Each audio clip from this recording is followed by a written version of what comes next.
আজকে আমি পুরোনো দিনের চিংড়ি মাছের একটি রেসিপি দেখাচ্ছি। তার জন্য আমি তেলে নুন হলুদ দিয়ে দিলাম, দিয়ে এবার আমি মাছগুলো একটু ভেজে নেবো। এটাতে একটু হলুদ নুন হলুদটা মাছে না মাখিয়ে আমি কড়াতে দিয়েছি। আর এটা একটু এপিট ওপিট করে ভেজে আমি তুলে নেবো। খুব বেশি ভাজবো না, চিংড়ি মাছটা তাহলে শক্ত হয়ে যাবে। এটা খেতেও খুব ভালো হয়, এইভাবে রান্না করবেন। এটা আগেকার দিনের রান্না, চিংড়ি মাছের টপ্পা।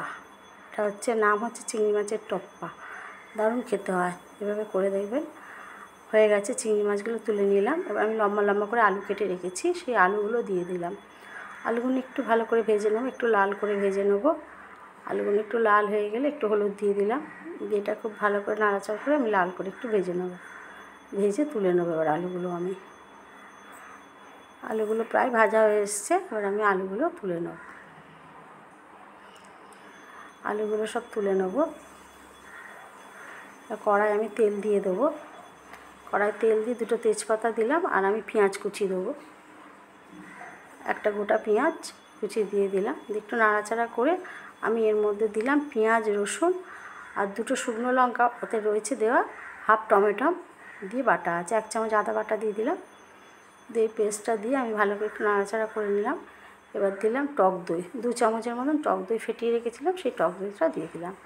হলুদ গুঁড়ো দিলাম, লঙ্কা গুঁড়ো, আর দিলাম একটু জিরে গুঁড়ো দিয়ে খুব ভালো করে এটাকে নাড়াচাড়া করে নেব।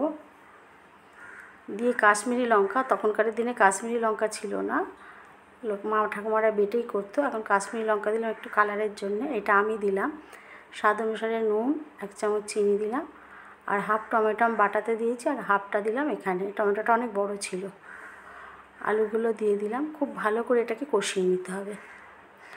এটা যত কষাবেন খেতে তত ভালো হবে। খুব ভালো করে আমি কষিয়ে একটু ঢাকা দিয়ে দেবো। ঢাকা দিয়ে দিলে আলুটা সেদ্ধও হয়ে যাবে আর কষানোটাও খুব ভালো হবে। খুব ভালো করে আমি কষিয়ে নিয়েছি। পরে আমি এর মধ্যে জল দিয়ে দেবো, জল দিয়ে আমি ঢাকা দিয়ে দেবো। আলুটা ভাজাতে আর কষাতে অর্ধেক সেদ্ধ হয়ে গেছে, আর 5 থেকে 7 মিনিট ফুটে উঠলেই সেদ্ধ হয়ে যাবে। দেখে এবার আলুটা ভালো করে নাড়াচাড়া করে নেবো। আলুটা সেদ্ধই হয়ে গেছে, আর চিংড়ি মাছগুলো আমি দিয়ে দেবো। এবার ভালো করে নাড়াচাড়া করে নেবো, দিয়ে এর মধ্যে আমি 1 চামচ গরম মশলা গুঁড়ো দেবো। এটা ফুটে উঠেছে, এবার 1 চামচ গরম মশলা গুঁড়ো দিয়ে দেবো। খুব ভালো করে নাড়াচাড়া করে একটু ঢাকা দিয়ে রাখবো 5 থেকে 7 মিনিট।